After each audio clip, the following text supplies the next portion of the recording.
आदरणीय मेरे दोस्तों और प्रिय भक्तों, क्या आप जानते हैं कि श्री रामचरितमानस का क्या रहस्य है?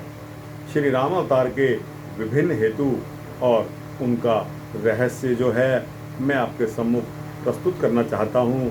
दोस्तों, इस रहस्य को श्री तुलसीदास जी कृत श्री रामचरितमानस में 4 कल्पों का विभाग करके श्री रामावतार के 4 हेतु बतलाए गए हैं।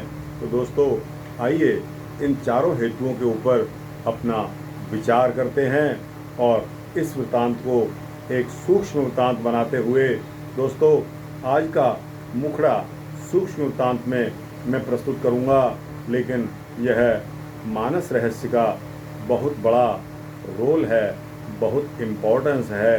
यह इतनी जल्दी समाप्त होने वाला नहीं है। अतः इन वृत्तांतों को मैं भागों में बांटकर आपके सम्मुख पेश करूंगा। दोस्तों, छोटे छोटे वृत्तांत आपको सुनने में भी सहायता करेंगे। आपका समय भी कीमती है और दोस्तों, मैं इतना बड़ा वृत्तांत अगर बना भी दूं और आप सुने नहीं तो वह किसी काम ना आएगा। तो दोस्तों, समय को ध्यान रखते हुए आइए यह वृत्तांत शुरू करते हैं। गोस्वामी श्री तुलसीदास जी कृत रामचरितमानस में 4 कल्पों का विभाग करके श्री रामावतार के 4 हेतु बतलाए गए हैं। पहला हेतु इसमें ऋषि शाप से जय और विजय के रावण कुंभकर्ण होने का है। दोस्तों, इसके पश्चात जालंधर के रावण होने पर, और तीसरा नारद जी के शाप से हरगणों के रावण और कुंभकर्ण होने पर का है, और चौथा इसका हेतु जो है स्वयंभू मनु की तपस्या और भानु प्रताप के अभिशप्त होकर रावण के रूप में जन्म लेने पर का है। दोस्तों, परंतु वस्तुतः हरि अवतार हेतु जय होई, इद मिथ्यम कहे जाए न सोई। राम जन्म के हेतु अनेका, परम विचित्र एक ते एका। दोस्तों, राम जन्म के हेतु मैं एक मनुष्य होने के नाते उनको सीमाबद्ध नहीं कर सकता। दोस्तों, उनके हेतु तो अनेक हैं, उनकी लीला अपरंपार है जो हमारे सोचने से कई गुना ज़्यादा है।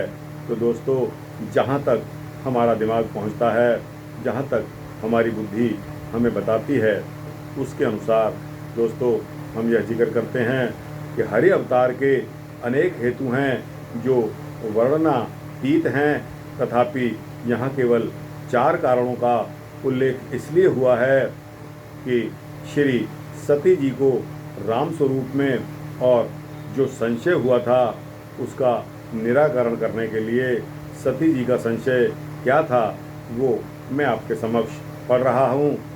दोस्तों, ब्रह्म जो व्यापक बिरज अज अकल अनीह अभेद, सो कि देह धर होय नर, जाहे न जानत वेद। विष्णु जो सुर नर नर्तनधारी, सौ सर्वज्ञ जथा त्रिपुरारी। खोजयसु कि अग एव नारी, ज्ञान धाम श्रीपत अनुरारी। इसका अर्थ यह है कि सर्वव्यापक अज अकल अनीर अभेद कहे जाने वाले निर्गुण ब्रह्म को तो मनुष्य का अवतार ले ही नहीं सकते। रहे नित्य सगुण ब्रह्म बैकुंठनाथ या क्षीराब्धिनाथ भगवान विष्णु, सो उन्होंने अवतार लिया भी होता तो उन्हें ऐसी अज्ञता कैसे आती, और वे स्त्री के विरह में कातर होकर क्यों घूमते फिरते। वे तो सर्वज्ञ हैं, ज्ञान धाम और श्रीपति हैं। इस संशय के निवारण के लिए दोस्तों जय विजय और जालंधर के हेतुओं से बैकुंठनाथ का और नारद शाप के हेतु क्षीराब्धि शाप का तथा स्वयंभव मनु और भानु प्रताप के हेतु से व्यापक ब्रह्म का रामावतार होना सिद्ध कर दिया गया, जिससे उपर्युक्त तीनों अवतारी स्वरूपों तथा श्री राम कृष्ण आदि समस्त अवतारों का ऐक्य करके भारद्वाज मुनि की मुख्य जिज्ञासा राम कवन प्रभु पूछें तो, राम कवन प्रभु पूछों तो ही का समाधान कर दिया गया। दोस्तों, यह रहस्य यथार्थ में समझने समझाने के लिए बहुत समय चाहिए।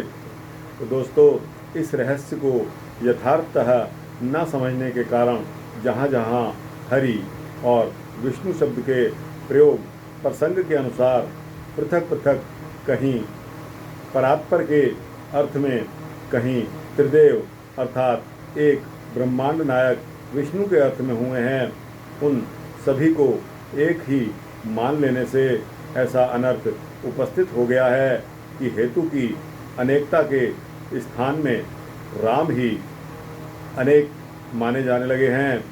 इतना ही नहीं, यहाँ तक माना जाता है कि प्रथम 3 हेतुओं में रामावतार पर विष्णु के अंशभूत पालन करता एक ब्रह्मांड नायक सत्व गुणाभिमानी विष्णु के हुए, और चौथा स्वयंभू मनु के हेतु से होने वाला अंशी रूप परपर का अवतार साकेत धाम से होता है।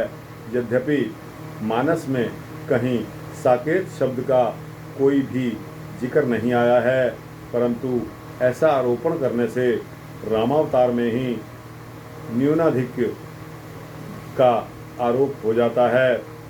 एक स्थान में राम जी पारब्रह्म हो जाते हैं तो दूसरे स्थान में अपर, एक ही जगह वे अंशी होते हैं, दूसरी जगह अंश। एक अवतार गुणातीत हैं तो दूसरे गुणाभिमानी, एक अखिल ब्रह्मांड नायक के अवतार हैं तो दूसरे एक ब्रह्मांड नायक के ही हैं, परंतु ऐसा होना ग्रंथ के अनुबंध चतुष्टय तथा प्रतिपाद्य विषय के बिल्कुल विरुद्ध जाता है। अतः इस भ्रम के निराकरण के लिए श्री राम स्वरूप के निर्धारण करने वाले प्रसंग के द्वारा इन हेतुओं का रहस्योद्घाटन करना अति आवश्यक है। दोस्तों, अब इस मर्म का संक्षेपतः दिग्दर्शन कराकर राम रहस्य पर विस्तृत विचार आपको अगले एपिसोड में, यानी कि अगले वृत्तांत में सुनाऊंगा। दोस्तों, यह वृत्तांत आपको कैसा लगा? दोस्तों, यह वृत्तांत मानस यानी कि श्री रामचरित मानस के रहस्य के बारे में आपको सुना रहा था। दोस्तों, यह रहस्य गीता प्रेस गोरखपुर के द्वारा छापा गया है। और दोस्तों, हम लोगों में कभी कभी यह बहस हो जाती है कि राम कौन से, राम रोम रोम में रमने वाले या राम दशरथ के सुपुत्र श्री राम। दोस्तों, इस सारे बहस का निपटारा इस वृत्तांत में होने वाला है। अतः मेरे इस छोटे से वृत्तांत के बाद जो भी वृत्तांत भागों के रूप में आपके समक्ष आएंगे, उनको जरूर पढ़ना, सुनना, ध्यान करना, उन पर विचार करना। आपको सुनने समझने में बहुत ही आनंद आएगा और यह परोपकारी भी है। तो दोस्तों, यह वृत्तांत अच्छा लगा हो तो इसको लाइक और शेयर करके अपने मित्रों दोस्तों को अवश्य भेजना, और इसी तरह के वृत्तांत पाने के लिए इस चैनल को सब्सक्राइब कर देना। जय श्री राम, जय श्री कृष्ण।